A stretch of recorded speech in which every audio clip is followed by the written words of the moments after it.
Hey, psst. Oui, toi qui écoutes là. Eh ben tu sais quoi? Salut et bienvenue dans ce nouvel épisode de ce podcast, La Systémique du Bonheur. Aujourd'hui, ça va être toi et moi. Et oui, Samir n'est pas là aujourd'hui pour la simple et bonne raison qu'il a emprunté encore la DeLorean au docteur Emmett Brown et il est parti avec sa femme dans une autre époque et il va certainement nous revenir avec des infos précieuses qu'on partagera lors d'un prochain podcast.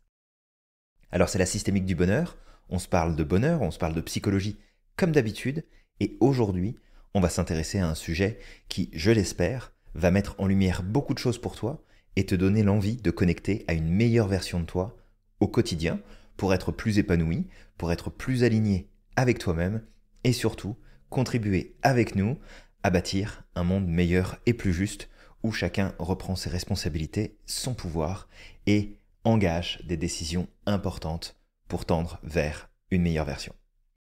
Alors je te souhaite la bienvenue, mais avant qu'on se parle du sujet du jour, je vais t'inviter tout de suite à cliquer sur le bouton pour t'abonner, pour liker, pour partager, pour mettre 5 étoiles, faire passer le message autour de toi et laisser d'autres personnes découvrir notre contenu précieux, en tout cas on le pense sincèrement, et laisser les autres grandir en même temps sur le chemin de ce développement personnel, de cette compréhension de soi, de notre psychologie, de nos mécanismes de fonctionnement et de tout ce qui finalement nous compose pour aller vers du mieux.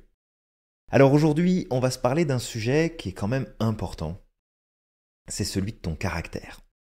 Alors peut-être que parfois tu te dis que tu as un caractère de cochon ou que tu as un caractère vraiment facile. Et en fait, on va aller un petit peu plus loin que ça. Parce que lorsqu'on se dit qu'on a tel ou tel caractère, c'est comme si c'était quelque chose qui était gravé dans le marbre. C'est coulé dans le béton, c'est là, c'est posé, puis ça bougera plus. Sauf qu'en fait, ton caractère, il évolue. Et il peut évoluer parce que, en fait, tu peux travailler à développer et cultiver des traits de caractère qui vont être en fonction de ton ambition, de ton environnement, de ce qui va compter à tes yeux, de ce que tu as envie d'accomplir. Ici, je te parle des travaux de Seligman, de Meyers et de Peterson. Les traits de caractère dont on parle ici, c'est tes forces de caractère. Alors, on va pas faire un cours complet, bien entendu. On va aller découvrir ensemble ce que ça représente, à quoi ça correspond, comment est-ce que ça peut influencer notre vie et notre quotidien. Et après, tu seras libre bien sûr d'aller explorer encore plus. Et si tu as des questions, ça nous fera grand plaisir de pouvoir y répondre et de te guider sur ce chemin-là. Alors, selon les chercheurs Seligman, Meyers et Peterson, qui sont des professionnels du domaine de la psychologie et particulièrement de la psychologie positive branche scientifique, il existe 24 forces de caractère humaines et universelles. Ça veut dire que quelle que soit la culture, peu importe d'où tu viens, peu importe ton histoire, tu portes en toi ces 24 forces de caractère. Ces forces sont en fait une expression optimale de tes talents à toi.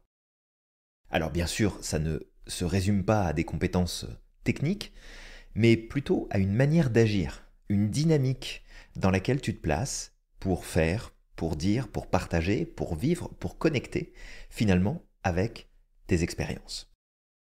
Ces forces de caractère, même si on pourrait se dire quelque part que c'est quelque chose qui se pose, c'est là, ça se développe pendant l'enfance, peut-être même que c'est inné, et puis ça nous suit pour le reste de notre vie. Mais pas du tout. Ça peut évoluer. Et c'est en fonction de ce que tu vas cultiver et à quoi tu vas donner de l'importance, que tu vas prendre une direction ou une autre. Et c'est ça aussi, je pense, qui est puissant dans cette approche et pourquoi on donne autant de place et autant d'importance aux travaux en psychologie positive au sein de l'Institut Merlin, c'est parce que ça redonne le pouvoir. On n'est pas conditionné, on ne rentre pas dans une case. On a une photographie qui est faite à un instant T dans notre vie, qui nous indique qu'est-ce qu'on utilise, qu'est-ce qu'on n'utilise pas, quelle direction on est en train de prendre, quelles sont les stratégies cognitives qui sont en jeu en nous, et qu'est-ce que potentiellement ça peut nous amener comme résultat ou comme problématique. Mais derrière ça, on a toute la liberté, justement la liberté de choix, d'action, de pensée, pour faire des choix plus cohérents, pour être plus aligné, pour progresser dans une meilleure direction.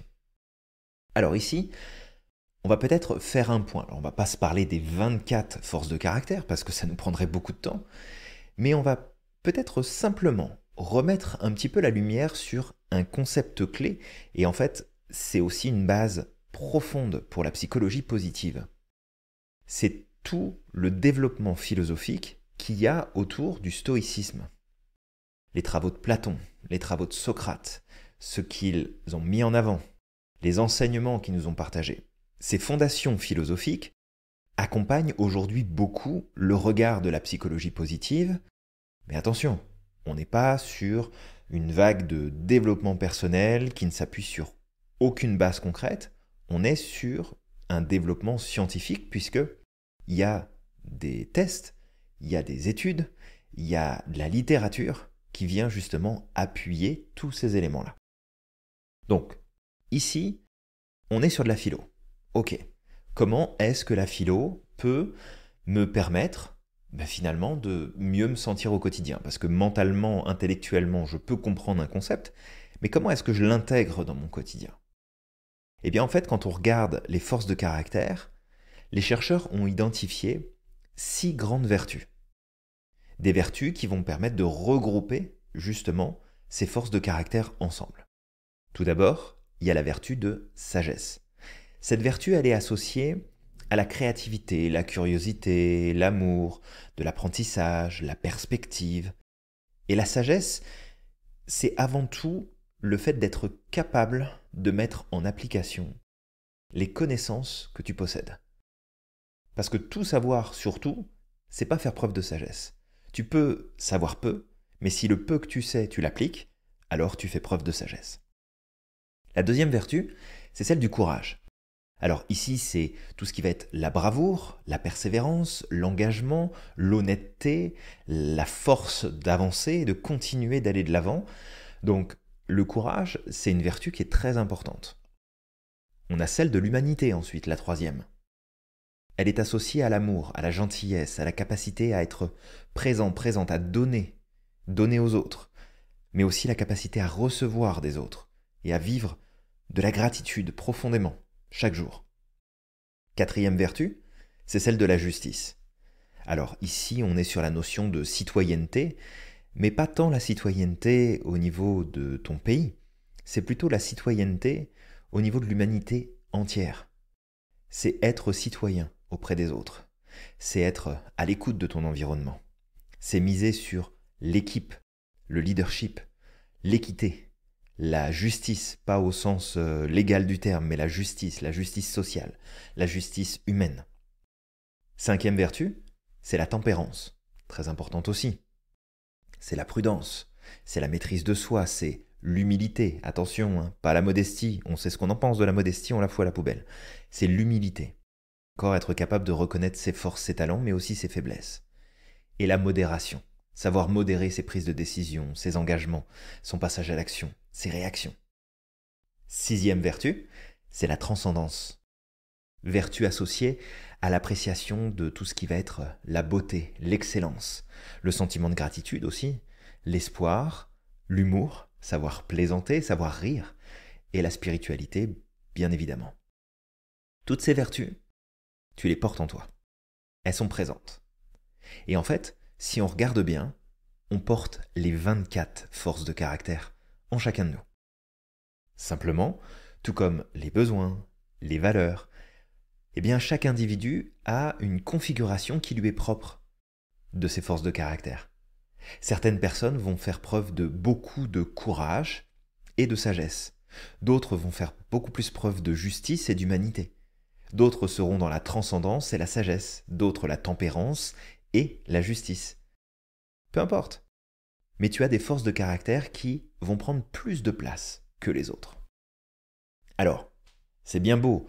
Maintenant, je sais que j'ai des forces de caractère. Qu'est-ce que ça change dans ma vie? Qu'est-ce que ça m'apporte? Eh bien, en fait, ce qu'il faut avoir en tête ici, c'est que les forces de caractère sont des prédispositions à penser, ressentir et à agir de manière authentique et énergisante qui entraînent de meilleures performances. De meilleures performances.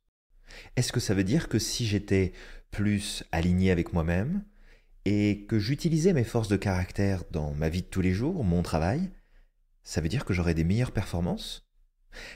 Ça veut dire que potentiellement, toutes ces grilles de lecture et ces grilles de fonctionnement qui sont vendues des dizaines de milliers de dollars aux compagnies pour expliquer comment on doit faire les choses pour avoir une meilleure performance, ça serait peut-être pas si efficace que ça? Eh bien, ouais, il se pourrait bien que ce soit pas aussi efficace que ça. Parce qu'en fait, un individu, c'est un individu. Tu peux travailler avec le groupe, mais chaque personne est différente. Chaque personne a son propre mode de fonctionnement.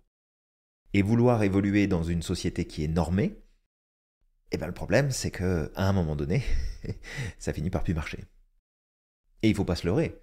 Ce qui se passe aujourd'hui, et ce qui en fait s'est toujours passé, c'est qu'à un moment donné, la norme finit par devenir un bloc qui nous empêche d'avancer, de progresser, de prendre notre place, d'évoluer en tant qu'espèce, d'évoluer en tant qu'individu. Mais si on s'en remet chacun à nos forces, qu'on les met à contribution pour le reste de l'humanité, qu'est-ce qui va se passer? Il va se passer qu'on aura de bien meilleurs résultats. On aura des performances beaucoup plus humaines, beaucoup plus justes, beaucoup plus équilibrées. Donc ces forces de caractère, elles représentent une capacité à ressentir, à penser, à se comporter d'une manière appropriée pour nous, pour atteindre des objectifs valorisés. Mais attention, c'est pour nous. Certaines personnes vont avoir besoin de passer par l'humour dans le quotidien. D'autres vont avoir besoin de passer par la beauté et l'art.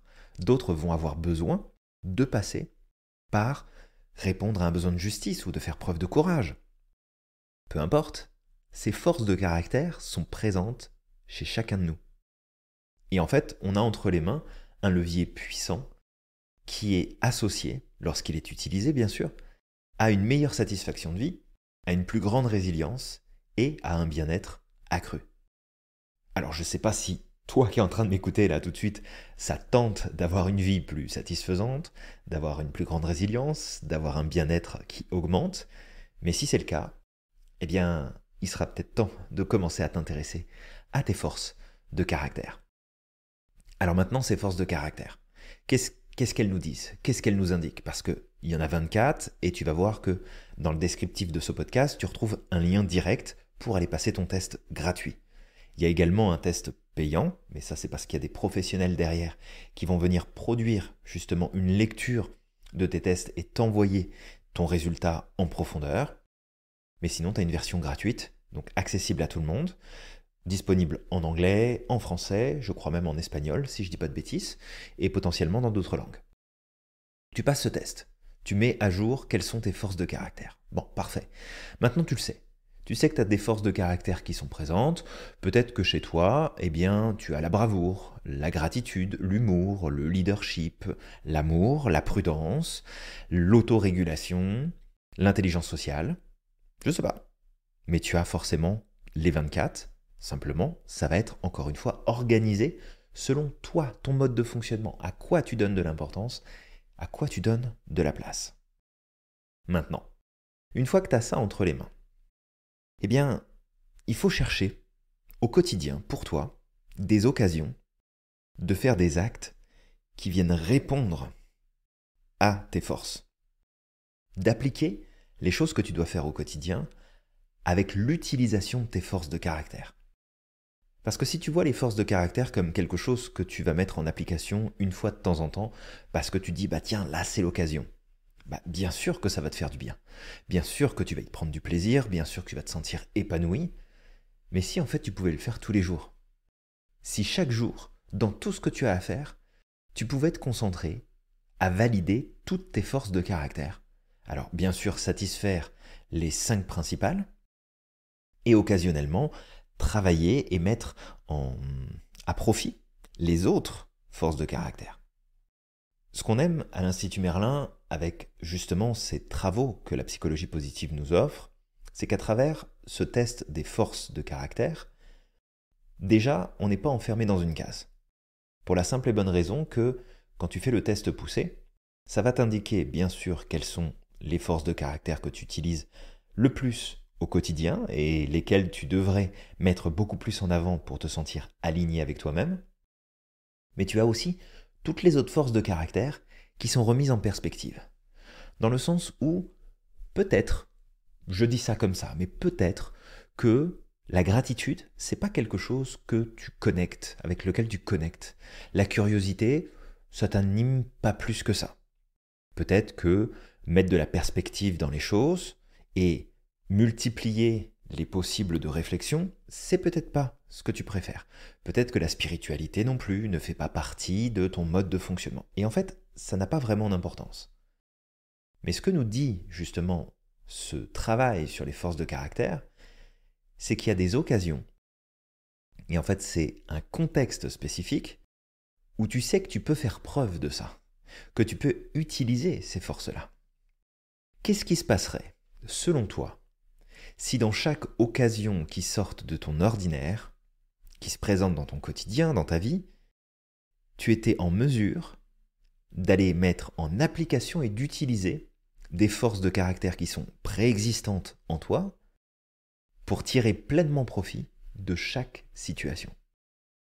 C'est-à-dire que toutes les occasions de vivre du bonheur, du plaisir, de la joie, tu en profites pleinement, et toutes les occasions de challenge, d'apprentissage, eh bien tu sais comment y réagir. Qu'est-ce qui se passerait là? Projette-toi quelques instants, qu'est-ce qui se passerait dans ta vie si tu avais ce pouvoir-là? Et en fait, je mets le si, mais c'est pas vraiment une condition. Parce que tu les as, ces forces. Tu es capable de faire preuve d'humour, d'humilité, de gentillesse, de l'amour de l'apprentissage, d'autorégulation. Tu es capable de le faire. Tu le sais, ça existe en toi, c'est pas quelque chose qui est inaccessible. Mais si tu l'as plus en conscience et que tu comprends ce que ça implique et que tu comprends comment l'utiliser, qu'est-ce qui va se passer selon toi? Eh bien, c'est ça le principe. Travailler sur les forces de caractère, c'est s'aligner au quotidien pour faire en sorte de mettre plus de place au niveau des vertus et vivre selon les vertus. Parce que, en fait, les vertus, elles sont importantes, pas parce que ce sont juste des vertus. Elles sont importantes parce que c'est une dynamique qui permet à l'individu, à l'humain, d'exceller. On peut même aller plus loin ici. On peut prendre le concept de l'eudaimon. L'eudaimon, qu'est-ce que c'est? C'est un concept philosophique qui nous est amené par Aristote et qui en fait est traduit très souvent par le fait de fleurir, de s'épanouir, de s'ouvrir, d'avoir une belle vie.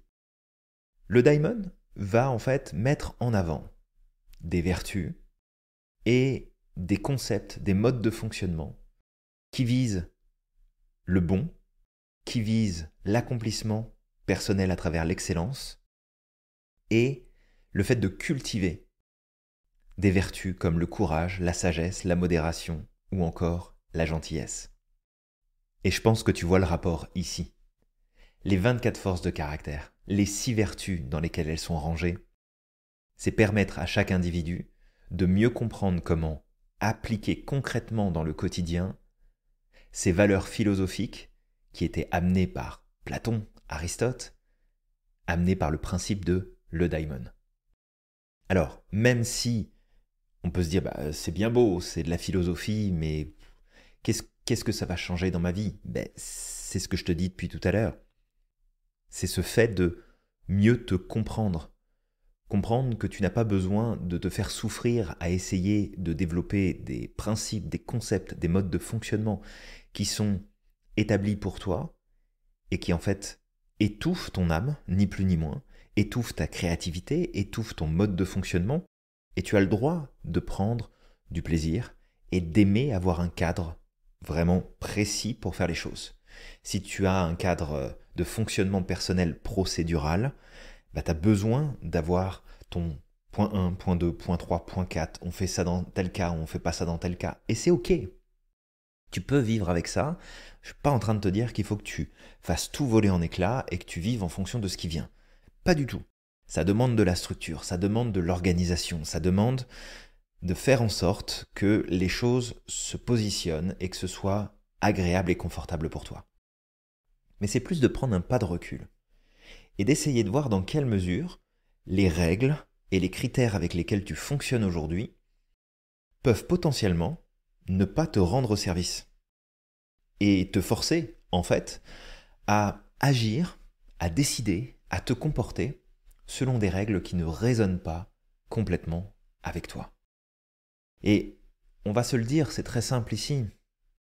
Depuis plusieurs dizaines d'années, il y a des normes qui sortent tous les 4 matins. Des normes de fonctionnement, des normes de décision, des normes d'engagement, des normes pour faire telle et telle chose, pour commencer par tel et tel point. On est sur une recherche d'optimisation de la performance à tous les niveaux. Comment est-ce que je peux être un meilleur parent? Comment est-ce que je peux être un meilleur mari? Comment est-ce que je peux être une meilleure femme? Comment est-ce que je peux être un meilleur ado? Comment est-ce que je peux avoir des meilleurs résultats à l'école? Comment est-ce que je peux avoir plus de performance au travail? Comment est-ce que je peux avoir plus d'argent? Comment est-ce que je peux avoir plus de santé? On est dans une recherche d'optimisation, mais qui est presque maladive. Limite, on est dans une pression sociale qui est telle que quand quelqu'un décide de vivre en dehors de ses principes et d'y aller finalement un peu plus cool, et de se dire regarde, je prends comme ça vient, puis oui je m'organise, je prends des décisions, mais je suis pas des normes, eh bien ça nous dérange. Si on n'est pas dans cette même dynamique, ça peut être comme oui mais non, faut te bouger là, faut aller chercher des résultats, faut y aller.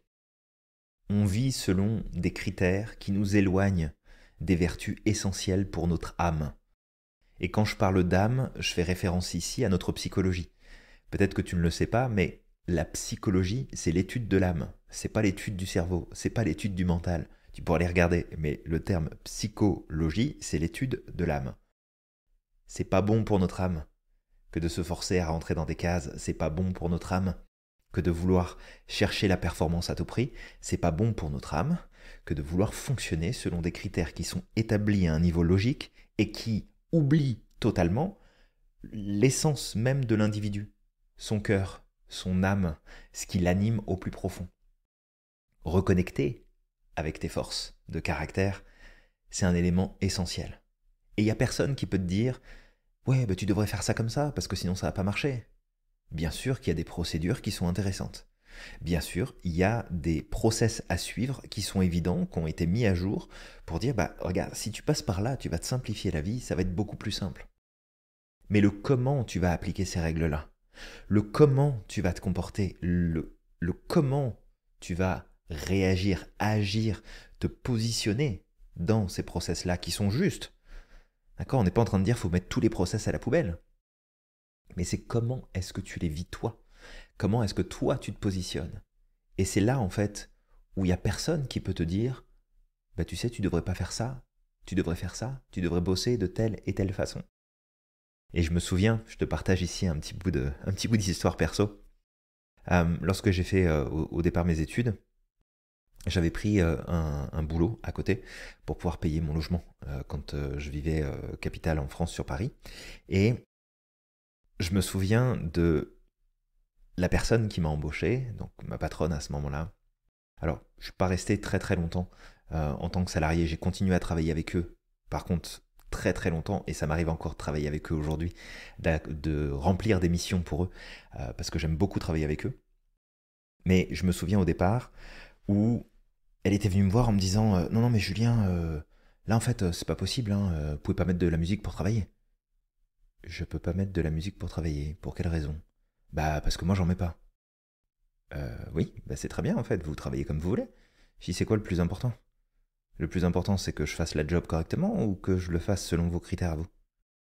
Et c'est une longue discussion qu'on a eue ensemble et elle a fini par justement accepter l'idée qu'on avait le droit de fonctionner différemment d'elle. Mais c'est vraiment de comprendre que aujourd'hui tu as peut-être des règles et des modes de fonctionnement qui t'emprisonnent, qui te frustrent et qui te blessent au niveau de ton âme. Utiliser tes forces de caractère, ça va permettre de réévaluer comment est-ce que tu fais les choses, comment est-ce que tu t'y prends, quelle est la dynamique dans laquelle tu te places. Et on parle bien depuis le début de force de caractère. On ne parle pas du caractère, on parle des forces de caractère. Qu'est-ce qui fait que les choses vont se passer de manière optimale pour toi? Qu'est-ce qui fait que pour toi, tu vas faire l'expérience énergisante, alignée, authentique, avec tes valeurs et tes besoins? Eh bien, c'est justement en respectant tes forces de caractère. Donc tu verras, il y a une entreprise qui existe, et en fait c'est une entreprise à but non lucratif, donc c'est une association, qui s'appelle le VIA Institute of Character. Donc le VIA, c'est le test que tu vas pouvoir passer en ligne, et tu as le lien justement dans le descriptif. Ce test, il est gratuit, et il va te donner un rapport. Le rapport que tu vas recevoir va mettre en avant différentes forces de caractère que tu possèdes. Celles qui sont potentiellement à travailler plus pour leur donner un peu plus de place et pouvoir les utiliser de façon occasionnelle. Mais tu vas prendre cette grille de lecture et moi je vais t'inviter vraiment à te poser et à faire le tour. Alors tu peux, si tu le souhaites, aller chercher sur internet par exemple ce qu'on appelle la roue de vie. Tu vas prendre la roue de vie et tu vas aller voir les différents secteurs, les domaines de vie. Alors tu peux te faire une liste aussi à la main, hein, ça n'a pas d'importance. Ça va être tes finances, ton travail, tes relations amicales, tes relations sociales, tes relations affectives avec ta famille, tes loisirs, ton développement personnel, ta santé, ton énergie. Tu choisis tous les domaines qui concernent ta vie. Et tu vas les passer au crible. Tu vas aller regarder dans quelle mesure je respecte et j'utilise mes forces de caractère. Est-ce que je donne de la place à l'humour qui est important pour moi? Est-ce que je donne de la place à la persévérance qui fait partie de mes forces et avec lesquelles je m'épanouis vraiment? Est-ce que je mets de la place au zeste? Alors le zeste, c'est quoi? C'est cette énergie, cette impulsion de vie. Est-ce que je sens que je donne de la place au zeste dans ma vie? Et tu fais le point.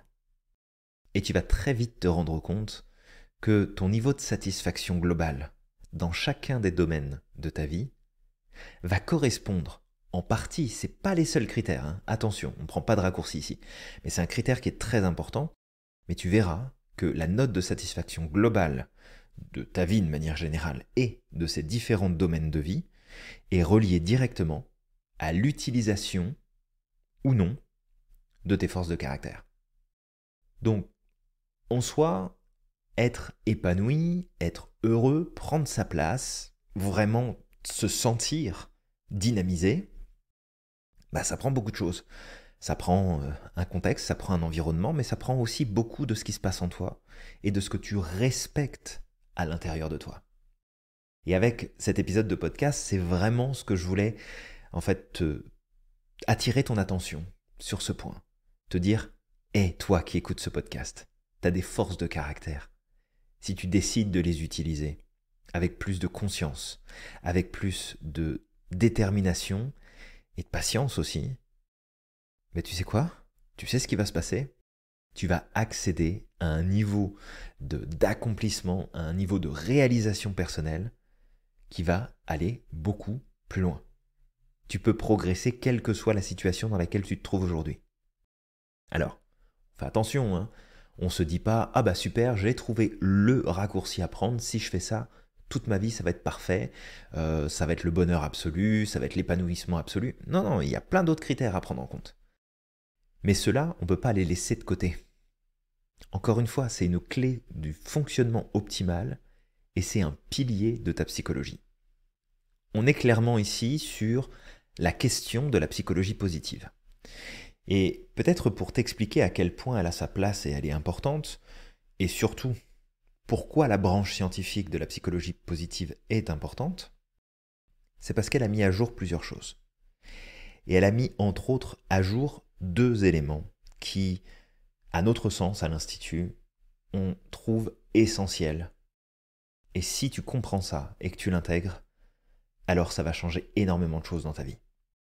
Pendant très longtemps, avec l'approche classique de la psychologie, on a eu le sentiment que si on réglait les difficultés qu'on avait, si on corrigeait les erreurs de fonctionnement dont on faisait preuve au quotidien, qu'on travaillait sur nos défauts, qu'on développait les parties qui n'étaient pas suffisamment présentes et utilisées, eh bien toutes les forces et les capacités qui existent en nous allaient simplement ressortir et ça allait se développer par eux-mêmes.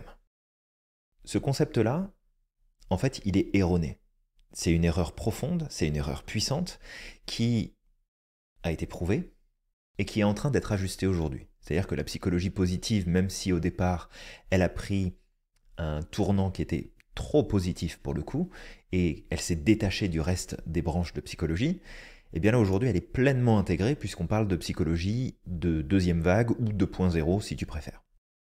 Mais l'idée ici, c'est de bien comprendre que le positif et le négatif ne sont pas sur le même continuum. Ça veut dire quoi ? Ça veut dire que si tu traces une ligne devant toi, et que instinctivement tu mets d'un côté le positif, de l'autre le négatif et au centre quelque chose de neutre, eh bien ça veut dire que tu es conditionné avec cette erreur de jugement qui a accompagné la vision de la psychologie humaine depuis des décennies. Ce n'est pas le même continuum. Ça veut dire que ce n'est pas la même ligne. Les deux ont un point commun, c'est l'humain qui se déplace dessus, c'est l'expérience humaine qui se présente dessus, mais les deux sont distinctes. Ça veut dire que ce qui contribue à ton bonheur, à ta joie, à ton épanouissement, n'a aucun rapport avec ta capacité à résoudre les problèmes que tu rencontres de l'autre côté. Je sais, ça paraît complètement hallucinant. Je sais que ça paraît complètement fou de se dire, mais attends, t'es en train de me dire que si jamais je ne résous pas les problèmes que je rencontre dans mon quotidien, ça veut dire que ça n'aura pas d'impact sur mon niveau de bonheur et de réalisation. Eh bien en fait, c'est presque ça. Bien sûr que ton expérience des problèmes que tu vis et des difficultés que tu rencontres, des challenges qui se présentent à toi, ça va forcément t'influencer et ça va contribuer à ce que tu te sentes bien ou pas bien. C'est certain. Mais au final, en vrai de vrai, résoudre ces problèmes ne t'amènera jamais l'épanouissement que tu recherches. Ça ne veut pas dire qu'il ne faut pas s'en occuper. Ça veut juste dire que c'est deux continuums qui sont différents. Tes forces de caractère, qu'est-ce qu'elles vont faire ? Elles vont pouvoir agir sur les deux tableaux. Ouais, mais tu viens de dire que c'était pas le même continuum. Oui, ton épanouissement et ton malheur ne sont pas sur le même continuum. Mais les forces de caractère et d'autres éléments comme tes valeurs, tes besoins dont on parle régulièrement, et tes croyances et ta carte du monde, tout ça, ça joue sur les deux plans. Pourquoi ? Parce que c'est ce qui te compose. C'est toi qui te déplaces sur ces deux plans.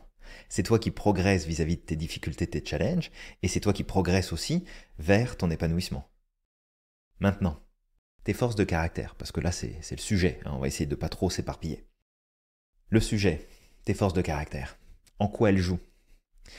Eh bien elles jouent que lorsque tu vas rencontrer un challenge, si tu t'appuies sur tes forces de caractère, tu vas utiliser tout ton potentiel d'épanouissement, de réalisation, de bien-être, de confort, de facilité pour résoudre plus facilement et dépasser plus facilement tes challenges. A l'inverse, si jamais tu te concentres à travailler sur tes points faibles, sur tes difficultés, en te disant que grâce à ça, tu vas pouvoir résoudre les problèmes, tu n'utiliseras peut-être pas justement les bonnes forces de caractère pour toi. Et en n'utilisant pas les bonnes forces de caractère, eh bien ça va être difficile de te sentir aligné et épanoui. Il y a un point qui est essentiel, et on en a reparlé très récemment dans un live.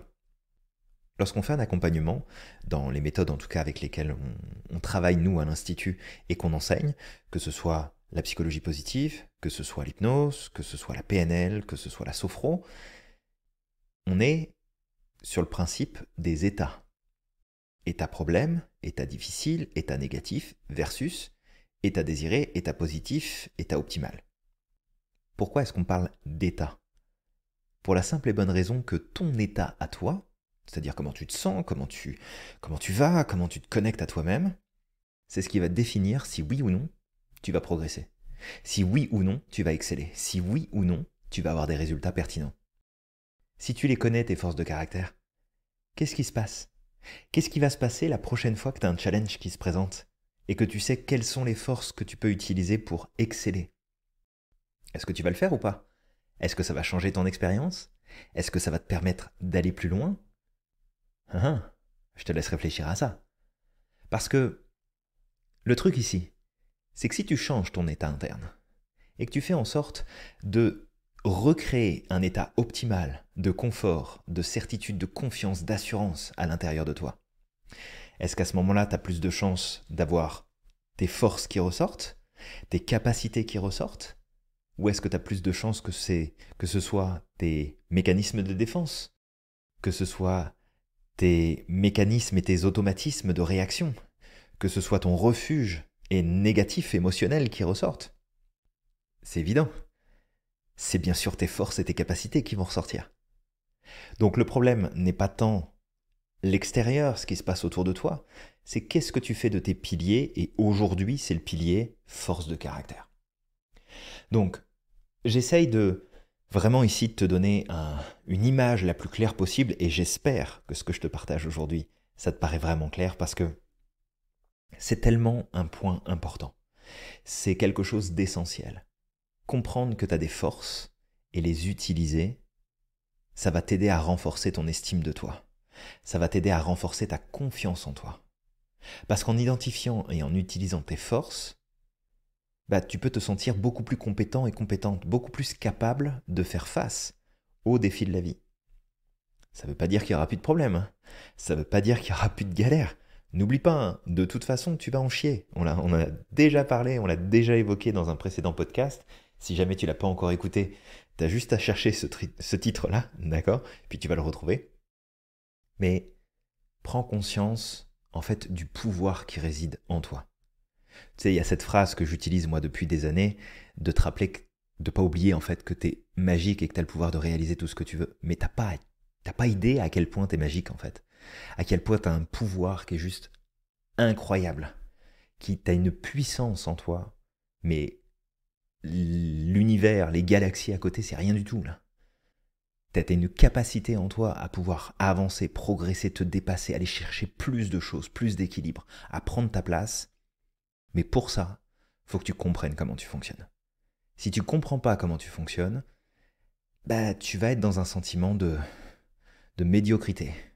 Tu vas faire des efforts pour essayer de te plier à des règles qui sont externes, mais ce ne seront pas les tiennes. Ce ne seront pas tes forces à toi, ton mode de fonctionnement à toi. Fait que si tu veux plus de satisfaction, si tu veux plus de bien-être, si tu veux surmonter les défis, renforcer ton estime, développer tes relations interpersonnelles, développer ta présence, ton respect de toi-même, tes forces de caractère, s'il te plaît. Prends-en soin. Reconnais-les, valide-les, va les chercher, c'est gratuit. Oui, ça va te prendre 10-15 minutes pour faire ton test. Ah, super.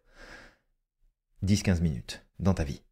Qu'est-ce que c'est par rapport à tout ce que ça va pouvoir t'apporter derrière si tu prends le temps de le regarder, si tu prends le temps de le lire, et surtout, si tu prends le temps de l'appliquer. Rappelle-toi, une des vertus, c'est la sagesse. La sagesse, c'est d'appliquer dans le concret, d'intégrer dans le quotidien, dans tes actions, tes comportements, ce que tu sais. Donc go là, clique sur le lien, va passer ton test.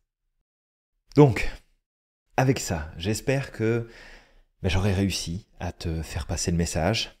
Surtout, n'hésite pas, si tu as des questions, ça nous fera plaisir de te répondre.